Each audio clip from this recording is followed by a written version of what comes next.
Why isn't it? We are here today with Jordan Hoover, Edmonton Eskimo from Sault Ste. Marie. We did receive some snow again. Going stir crazy yet, Jordan?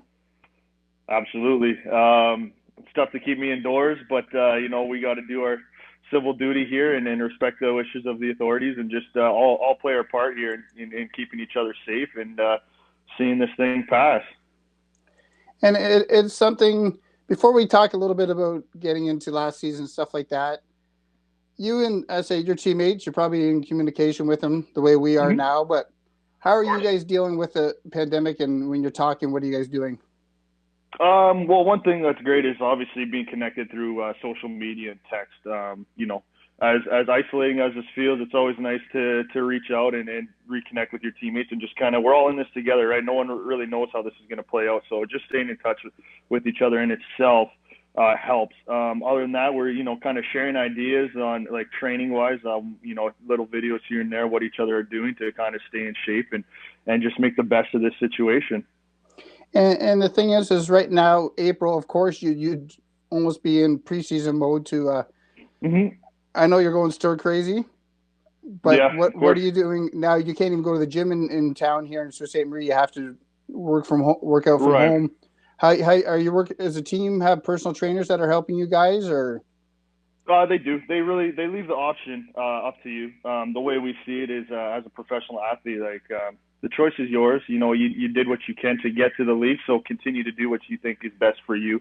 They do have some programs and stuff like that in place, but if you think you're better off training with somebody that you're used to training with, they trust you to do that too. Just make sure you show up in shape. So thankfully this year, early January, I started working out at a place called 17 Barbells, and that's ran and owned by Tyler Belanger.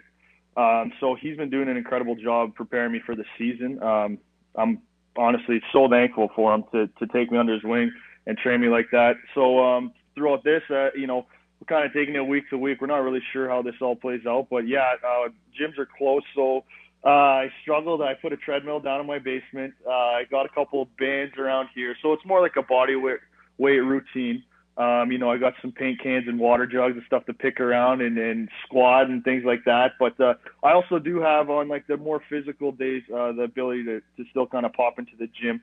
It's closed. We have a key to get in, but I mean it's just like once in a blue moon. Like hey, we really need to lift heavy today, so we are respecting the wishes of the government, things like that. But we're just no one really knows how to go about this. You're seeing videos of people squatting their dog and things like that. So it's more of a creative time than anything. People have been doing home workouts on the internet and on the TV forever. It's just I think the biggest battle for me is more not will you get the workout done, it's how much are you willing to do because it's like the mindset being at home, like, oh, you don't have to train as hard because you are home. Well, that's not necessarily true. There's still a lot you can do. So we're just kind of doing our best, myself, just trying to transition to living at home, full time. It has been difficult. It really has been, but I'm enjoying the challenge, we'll say, but I'm not enjoying being stuck at home all day by any means. and now you're with mom and dad right now. I actually am living with my girlfriend Michaela. We just bought a house here in the East End on March 6th. So we moved in on March 14th, just in time for all of this. I had enough time to get my bedroom set up and get a couple lawn chairs in the house. So other than that, it's pretty empty in here. We love the space, but there's nowhere to sit yet. We have a couch on order. Should be we ordered it I think about mid March, but just because everything going on, just a unique set of challenges. So yeah, it's feeling empty, but with everything empty, we got the painting done and things like that. So it's been quite a unique experience, but we are enjoying it. Now it's something. Does she stay in Sault Ste. Marie while you're in Edmonton?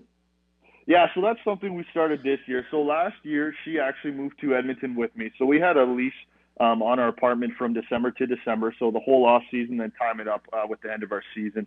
Um, Unfortunately, I guess for me, but very fortunately for her and us, is she applied for a job back here home in the Sioux at OLG, and she ended up getting the job. And it's a government job, and it's great. Benefits are great, pay is great, everything's great. All the signs saying that she has a great job. So we decided to move her back home here about mid July of last year. So I finished the season by myself, and then um, we were fortunate enough to be able to kind of stay in off season just while we make ends meet to try and find a new house. And once we were able to do that, we decided the Sioux's home. It's always been home. It always will be home. And just kind of set up a base camp instead of asking her to get a new job here and follow me there and do all that. Like, that's very stressful on her. So now this is kind of base camp, and she'll be here and hold down the fort, and I'll do my traveling and go and play, and then we'll both be here in the off season.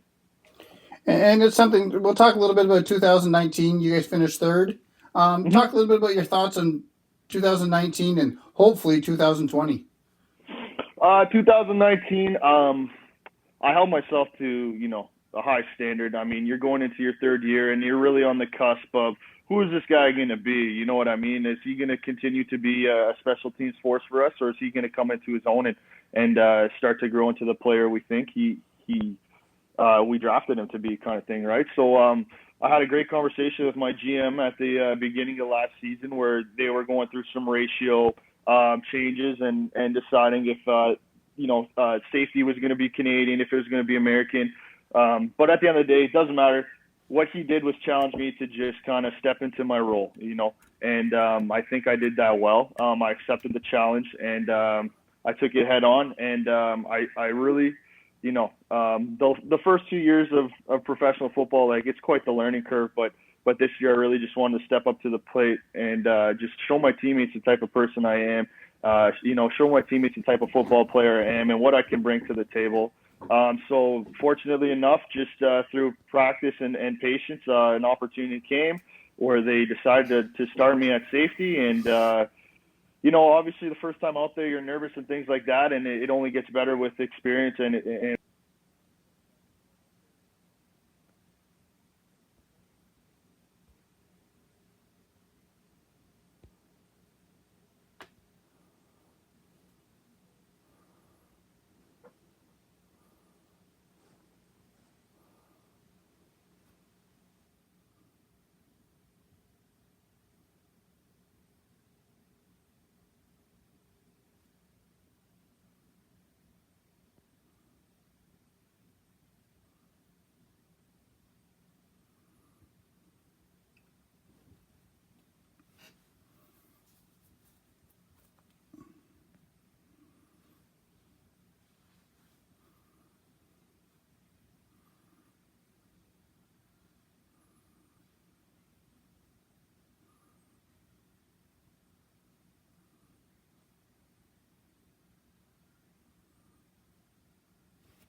Exactly.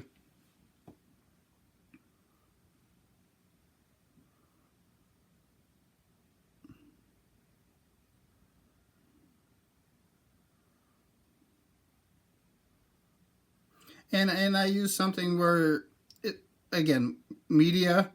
You turn on the TV, it's pandemic.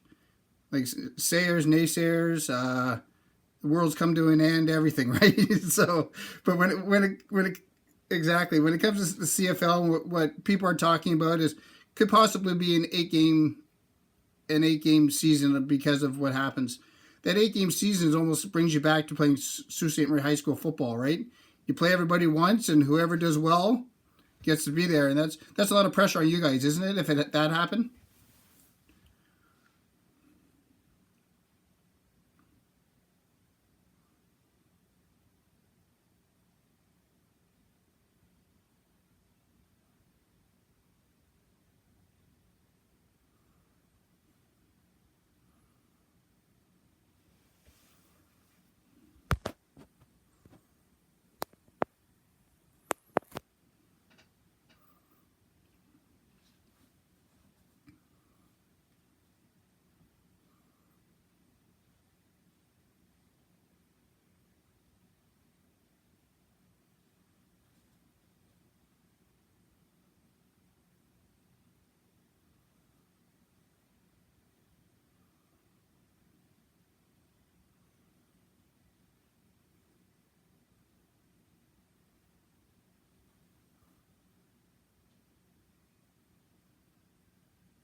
And that's totally understandable, and it's something that I use. A boy from Northern Ontario, I guess you say, is when it comes to you played at St. Basil's for people who are watching Sault Ste. Marie, went to Waterloo, and then drafted by the Eskimos.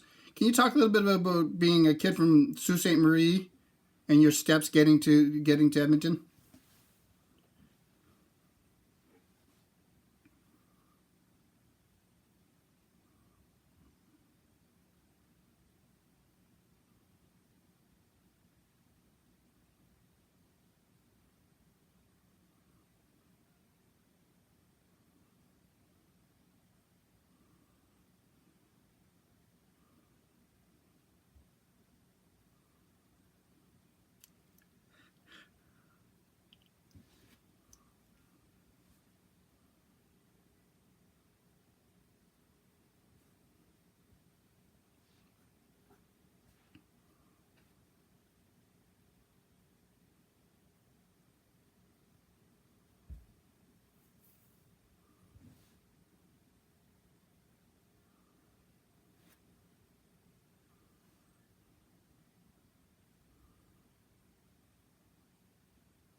it, and hopefully get drafted, and work hard to get drafted. So when my fourth season ended, I kind of switched.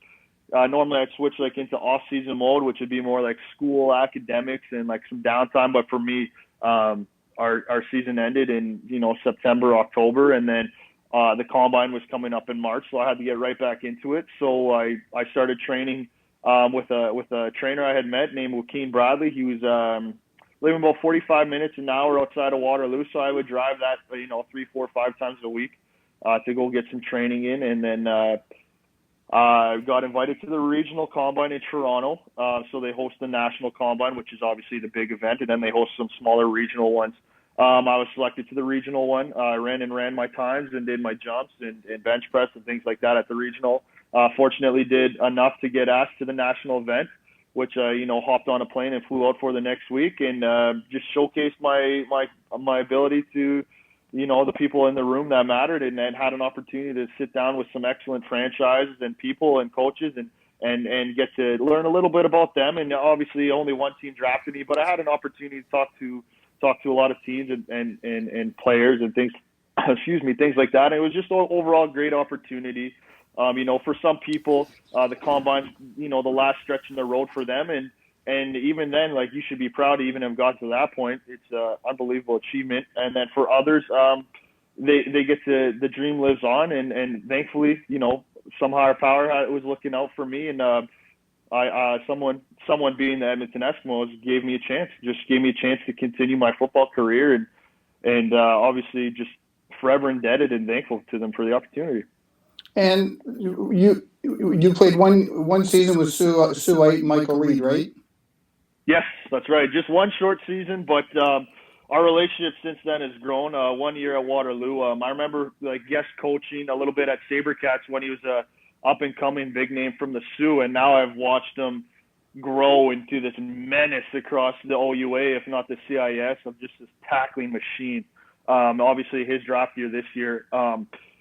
Fortunately for Mike, I remember he got to compete at the Toronto Regional Combine this year before they went ahead and closed it all. So for a guy like Mike, lucky, in trying to look at this in a positive light, lucky he got an ability to showcase his abilities where others didn't. But the kid's tape speaks for itself. You only need to watch the first 10 seconds to realize that this kid's a baller.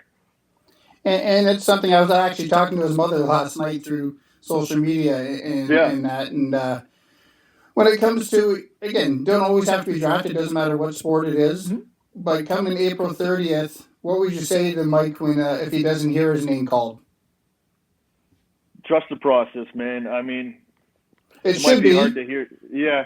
I mean, it might be hard to hear right now, but it's not the end of the world. I know some of the greatest football players that fell in the draft. I know some of the greatest football players that didn't get drafted at all. And on the other side of the spectrum, you see guys that go first, second round that just don't pan out after the first couple of years.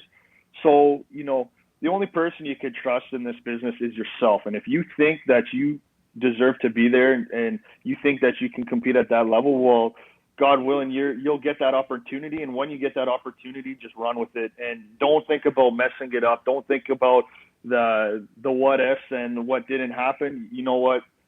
We all get dealt this hand of cards. For me, obviously being drafted, it was easy. Like I that was my shoe in the door. But for a guy that doesn't get drafted, it's not the end of the world. It really isn't. It might feel like it at the time, but trust yourself and trust that there's a plan in place. And just you never know when opportunity is going to come knocking. So it's a tough pill to swallow. I mean, I was scared.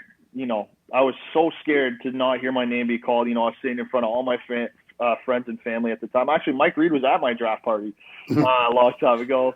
Small world, right? But although I'm certain he will get drafted, God forbid he doesn't. I mean, it's not the end of the world, man. The people know, people in the right places know the type of football player you are, and I wouldn't worry just one bit. I honestly wouldn't. He's going to be just fine. And it's something, again, we've talked, and we could talk for hours about this pandemic and what's happening. It's bigger than football. But the thing is you guys lead the league when it comes to attendance, or second in attendance when it comes to putting people in the stands. Do you think that people are going to be scared to come back to Commonwealth Stadium because of what's happening to watch you guys? I would say short answer, no. I mean, Edmonton is a very proud city, very prestigious, very professional. Um, although, it probably says more from hockey, although the Edmonton Eskimos are one of the most historic and winning franchises. I mean, it's the city of champions. So the fans hold us to a high standard, and I know as soon as we get the green light to kind of go out and begin socializing and things like that, that stadium will be packed. I mean, I've seen these fans sit through ice storms, rainstorms, drown in the stands because it's raining so hard. They're one of the most dedicated and loving fans I've ever met in my life. So I know in my heart, as soon as they get the green light to be able to enter Commonwealth again, it's going to be hard to get them out. So in Edmonton, I don't think it'll be hard to get the stadiums filled. It's just whenever that may be. And it's something again, being a Canadian boy. Who did you look up to when it came to football when you were growing up? You know what? Football. We were always a hockey family, so football for my brother and I was kind of a new venture. Oddly enough, I was a Winnipeg Blue Bombers fan growing up. If we're talking CFL, if we're talking NFL, I got to say I'm a Green Bay Packers fan, but we'll keep it CFL. Winnipeg Blue Bombers fan. That was when Milt Stegall was playing and Roberts was the running back. Crazy as it was, I'm a DB. I looked up to Milt Stegall. I thought he was a phenomenal athlete, a phenomenal receiver, and I just wish that I could grow up one day and have the chance to cover a guy like him and just kind of see how it would pan out. So just seeing guys like that just excel in their sport, just guys like that. And then obviously, like, you take things that your parents teach you. Obviously, your parents are the biggest influence on you too. And although they might not have influenced me to play the sport itself, they always influenced me to be the best person I could be and grow into the best player I could be. So although I did have like sports figures as like the reason I played football, obviously I got to give it to my parents for encouraging me and promoting me and like challenging me to just do the best I can. And then obviously along the way, I've met more people, my girlfriend, my teammates, my coaches. Like, football is family, man. It's a brotherhood, the camaraderie. I mean, once you get your foot in the door, you got people that'll be your brothers for life. It really is a special game. And it's something maybe because we're people. If Edmonton fans are watching, they don't know we're a border city. Mm-hmm. But when it comes to not just Sault Ste. Marie, but a lot of people, it's the CFL. It's the CFL. Everybody looks at it. Football is NFL, right? What do you say to people? What do you say to the naysayers when it comes to putting the CFL down? I guess you say, come try our game. I mean, at the end of the day, it's a different football game. There's different rules. The field's different. The end zone's different. All these small things. So yeah, it's easy. I mean, we don't make as much money as the NFL. We don't produce enough money or as much money as the NFL. Sorry, excuse me, things like that. But you've seen some of these big names get signed to the CFL. I know, like, we're talking. A little, just not too long ago, like a Johnny Manziel, like these big name guys like that, for example. Unfortunately, he's a phenomenal athlete. Quarterback didn't pan out in the CFL. You have other NFL guys that come and try. You get Americans that are born in the States, bred through football, high school football, huge NCAA Division I named schools. You're talking, Alabama, Clemson, all these big schools. Tried the NFL. For whatever reason for them, mind you, injury, politics, missed opportunities, things like that, they come and they trickle down to us. So the skill level is very similar. And to be honest, as a defensive back, I think it's harder to cover on our field because the field's so much bigger. Imagine trying to track a guy down who's running, a 4-3, a 4-2, 4-4, and they're just running across this big open field. That's why guys like Brandon Banks are so effective. They're so fast. And the field's so big, you just kind of got to get them in space. So I have seen people being, mind you, Americans come play and start playing our Canadian game, and we actually have to have a meeting in the beginning of the years and tell them the rules. And it's always the funniest thing because, like, being the Rouge 1 point, they have no idea, like, that's a thing. Or being able to kick the ball at any time and it's live as long as the people behind you. The people behind you are on side, and then if they're in front, you got to give them the 5-yard halo. So just all these assortments of rules and just seeing the looks on their face. Like, I mean, sure, it's easy to knock it just because it is what it is. But at the end of the day, until you've actually played it, tried it, came out and had a practice with us, I mean, I'm putting it just a little bit under the NFL. I think we have some of the best franchises, and they're run very professionally, and we have some of the best football minds in place, and the coaching staff and things like that. We just our head coach we just signed on, Scott Milanovic, is from Jacksonville Jaguars coaching staff. So I don't really see the discrepancy in skill or in, whether that be from the coaches, coaching ability, or the players. It's just a different game. It really boils down to just being a little bit of a different game. That's all, to me. And for Sault Ste. Marie fans, this is more for the Sault Ste. Marie fans. If I said a few names, and like I say, we'll see what you have to say. Marty Smith. One of the first coaches I ever had. Great man. I still talk to him this day. Jim Monaco. Jimmy, actually, I was just doing some off-season workouts with Jimmy. One of my first coaches, too. I played for him for years at St. Basil's. One of the most influential coaches of me at my time. And when it comes to lining up when you played high school, who did you like lining up against, and who did you like not lining up against? I liked and disliked lining up against Alex Morrison. Would have been probably my nemesis of our high school career. Phenomenal football player, phenomenal athlete, phenomenal human.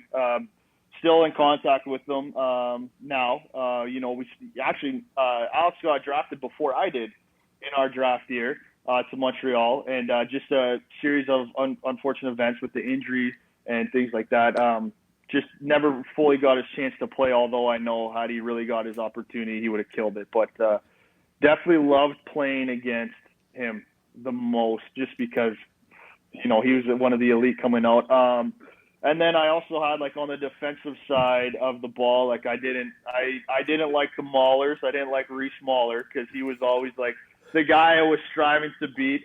His brother Christian, phenomenal athlete, guys like that. And then I was just always trying to be the best defensive guy. And then obviously my twin brother, he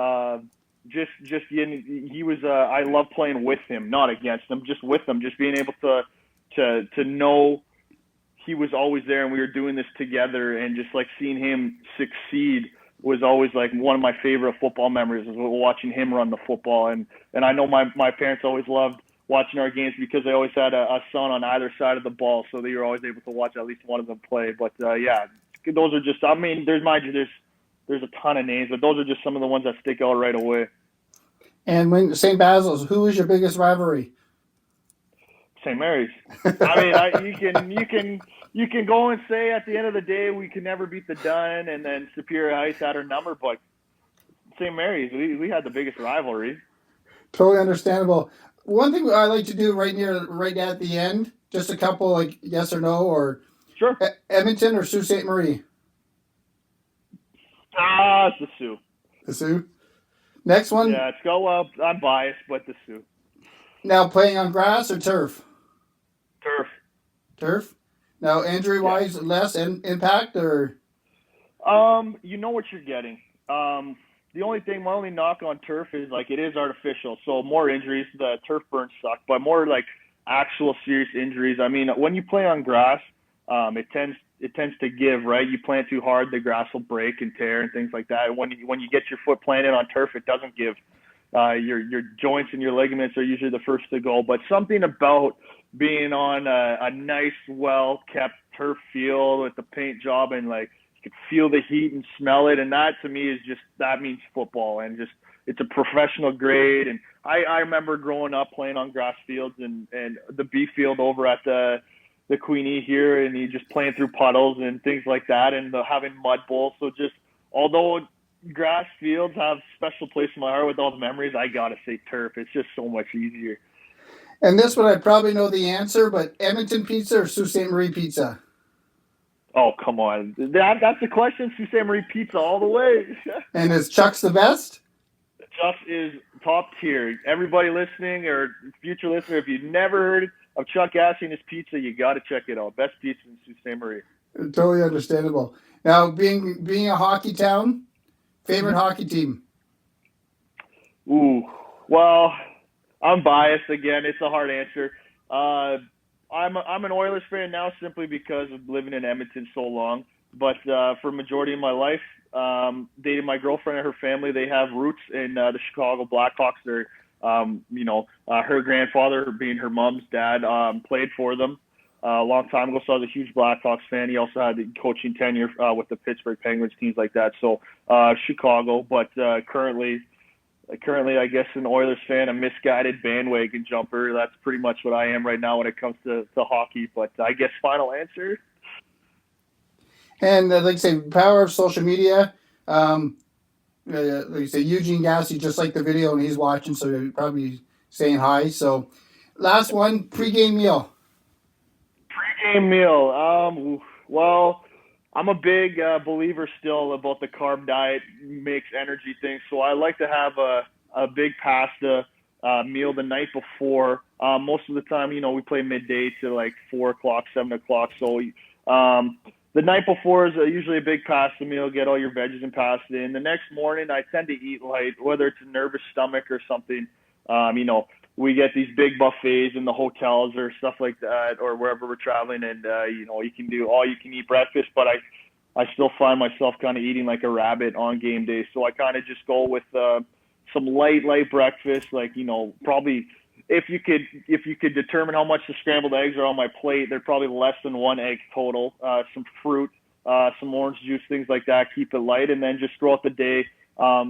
Just natural sugars like an apple or chew on some Gatorade, things like that, these little Gatorade bites, and then just keeping it light. I like feeling light on game day, just so I feel like I can conserve my energy and move fast. I don't like to play heavy, so it's light meals throughout the day. Yeah, we just got a message from Eugene. So nice plug for Chuck. So Yeah. Hey, G, while you're listening, I also saw that video you did the other day playing music at Arch. I just wanted to say personally, I thought that was absolutely incredible. You're an incredible human. I appreciate what you do for your family members and your friends, and thanks for tuning in. I appreciate that as well. and last thing, I know you touched base on it. Is there anybody else you'd like to thank when it comes to your career and help you get to where you are? I mean, yeah, of course. I mean, where do I even begin? Obviously, just the Sioux football community as a whole. For challenging a young kid and believing in him from day one. One of my first head coaches was Jim Corelli, which is one of my best friends' father. And we've been playing football together since that age. Just the first time he looked at me on the practice field at 8 years old, he said, "This kid is going to be going to be one hell of a defensive back." So ever since then, I never chose. Go ahead, sorry. Now, to interrupt for a second, did you like when you wore the stripes though? I got no comment.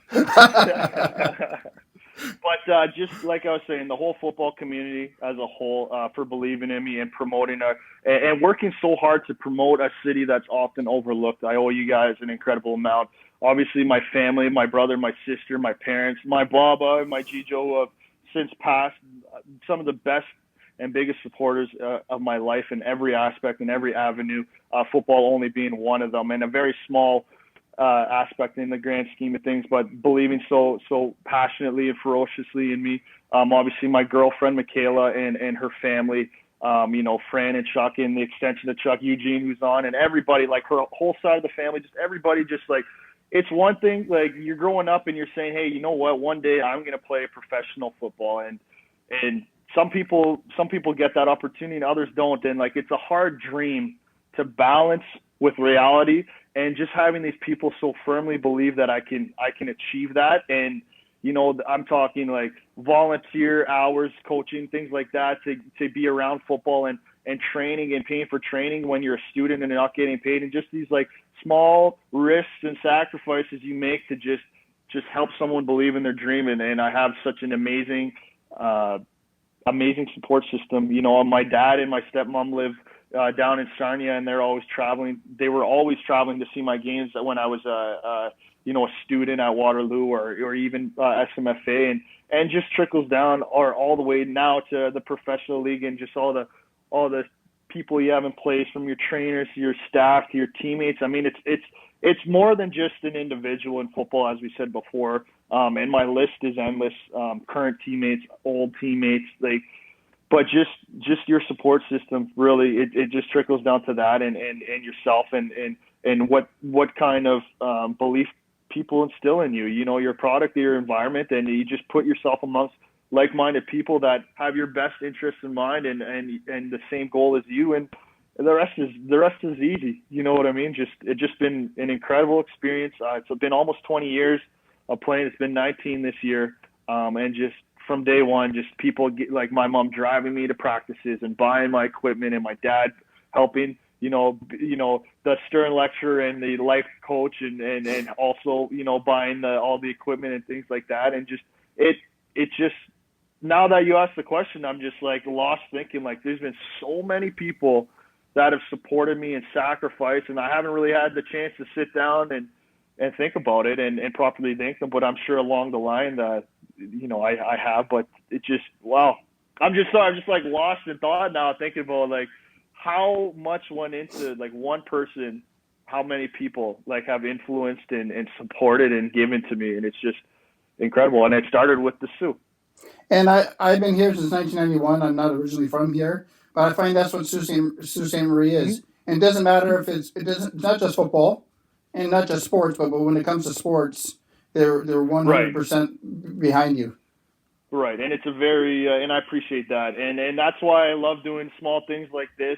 Maybe we can make a habit of it. I'd love to come back anytime you want to chat, but just any chance I can get to give back to the football community or just the community itself in general, because they gave to me. And I always say to people who ask me now, like, I love getting involved with football around here, because there was a time when I was a football player here trying to make the jump to university where I wish somebody could have guided me a bit more, just because we talk about it kind of being overlooked. Just kind of direct me and tell me, like, there's more to the world than Sault Ste. Marie football, and, you know, do well in school. And as soon as you start doing well in school, mind you, that's being high school, you can go anywhere. You can play football absolutely anywhere you want. Like, one of the unique things at Waterloo was recruiting players, and then when you're ready to get them out on the field, finding out that they're academically ineligible because they couldn't maintain a certain average. So that was one challenge Waterloo faced, because they had a higher average. Other schools are a little bit lower, so you can get more athletes and things like that. So that in itself presented a unique challenge. But I guess kind of getting away from what I was saying, but just like focus, practice hard, and just believe that there's something bigger out there, and don't stay narrow-minded. Like, I know a lot of football players that were probably better than I was at points in high school. Didn't want to leave the Sioux. They didn't want to go and go to school elsewhere. Which is totally fine, mind you. But as a football, out of respect to football, like, there's no football here after high school and after summer ball. You have to go, and obviously that's a challenge in itself. But you got to make that jump, and you got to trust that there's a plan for you, and just run with it. And with with sports, and I'm covering the high school football quite a bit. Mm-hmm. In the last couple of years, we've had a lot of players come out of high school and SaberCap program that are moving on to OUA or CIS football, haven't we? Right. Oh yeah, and I mean, my recruiting class, or my birth year, was the 93. So I always have, I'll always say to this day that the 93 was the best class of football in Sault Ste. Marie. But of course, that's because I'm a part of it, and because there's been some incredible football players. But football in the Sioux now, you know, as time goes on, and now we're all more connected through, like, when I got picked up out of high school, like, I had to make my own tape and, like, send it out to people on disc and things like that. But now there's apps, and there's all these programs where you just kind of uploading it and coaches can see it. And I know, like, my head coach at Waterloo, Chris Bertoya, is making trips down here, and then I know Paul Orzetti's in town. So you got, like, these big name guys who are helping develop the football community here and expand it. And it's just, you know, although I've been a little bit removed from the Sioux and the high school football, I try and come back and watch a game and come flip a coin here and there. But it's hard to keep up, but I'm hearing great things, and there's some names, recurring names I'm hearing of some high school players, and then just trying to get involved, doing a little bit of strength and conditioning work with St. Mary's when I could, and then just trying to stay involved and just very happy and just to see how promising football is in Sault Ste. Marie and how big it's getting. And just like you've been saying, the recruiting class, and we have quite the pipeline installed from the Sioux to Waterloo. But there's obviously Sault Ste. Marie players going to wherever they think is the best fit for them, or where they think they're going to fit best, or where they're going to win games, or academic, whatever it is for you. I'm just happy to see it flourish and come so far from when I first started. And with Michaela, your girlfriend, working at Lottery Corp, probably means when your career is done, you're coming home, right? Yeah, I'll be coming home. Home right now, as we kind of discussed, is Sault Ste. Marie, and it's growing. It's a lot different than it was 5 years ago, and even more so 10 years ago. So I'm happy to be home. My sister is living in Toronto right now, moving to Sarnia, open up her own practice. She's a doctor, moving close to my dad. My brother's still here though. My mom's in Winnipeg, so like my family's all kind of split up, but Michaela and her family is my family now too, obviously, and they're here, so that's important to be around family. And I've made a lifestyle of kind of flying to Toronto and then making my way south to visit my dad. So we kind of have that all figured out. Obviously, I'd love to be close to my dad, but just circumstances that are which they are. The Sioux's home. I grew up here. I love it. You could say what you want about it. Everyone can knock their hometown. It's easy to knock their hometown, but I love it. It's home. The people are here. And it was an easy decision. And again, what we'll say the last one is, when you do retire, are you going to stand beside your old coach, Jimmy Monaco, on the St. Mary's sidelines? If he's still coaching, I have no choice. I will definitely be there. I hate the colors. I won't lie. But just knowing that they amalgamated with St. Basil's and that there's a little bit of Saints pride stuck in those uniforms and in those halls, I mean, that's the alma mater, right? I mean, that's where I'll be. If Jimmy's still coaching, hopefully I have a long and prosperous career ahead of me still. But if he's still at the helm there, then for sure, I would love to help coach. Probably will be, just a little bit more gray in his beard. Yeah, no kidding, eh? It'll be hitting the ground at that point when he's ready to retire. Exactly. I have my brother-in-law is in his 40s, and he's a Knight alumni, and he talks the same way about St. Basil's. The rivalry just was there always, right? It's all love, and I really wish we could have added a couple more trophies to the trophy case, but there's still some black and gold in those hallways, and I've had the opportunity to kind of walk through and see like the old cafeteria chairs and like find my name under where I signed it, years ago and things like that. But yeah, that'd be a really great experience to be able to coach with him as opposed to actually being coached by him. Yep. So, well, I can't thank you enough, and hopefully we can do this during the season this year. We don't know what's happening, but we'll reach out and we'll do it again. And hopefully we can do this after you raise the Grey Cup. Hey, for sure. Looking forward to it, Jay. Thanks for having me. I really appreciate it. Really enjoyed myself. Thank you very much, and we'll talk later. All right, man. Talk soon. Thanks. You still there? Yeah. So about halfway through if you watch it back, for some reason your face went distorted. Oh, whatever. So you can't fix ugly, right? So what I did is the graphic that was posted on social media, for the second half of the interview, just your graphic was up there. That's all. Okay, cool. That's fine. I don't know why. The funny thing is now it's disappearing as we finish. The static is so. But yeah, I can't thank you enough, and I will again here like Eugene Gassy. Thank you so much for commenting, Jordan. Great interviewing. You make the Sioux proud. Do you know Shauna Lavoie? Awesome. Shauna Lavoie? Yep, I do. Yes. Yeah, great job, Jordan. Maddie Tucker. Mm-hmm. So there's a bunch of them. Bob Davies. So good. I'll have to go through and acknowledge that. That's awesome. Well, thank you, and again, hopefully we can do it again. And if my pleasure. I don't want to do it, but if we're still sitting here in late May, maybe I'll see how long the beard is, and hopefully you're in Edmonton sure. by then. My quarantine beard. We'll have to measure again in a couple weeks. I hope not, but we'll talk soon. All right, Jay. Thanks again, eh? Good Thank you. Bye now.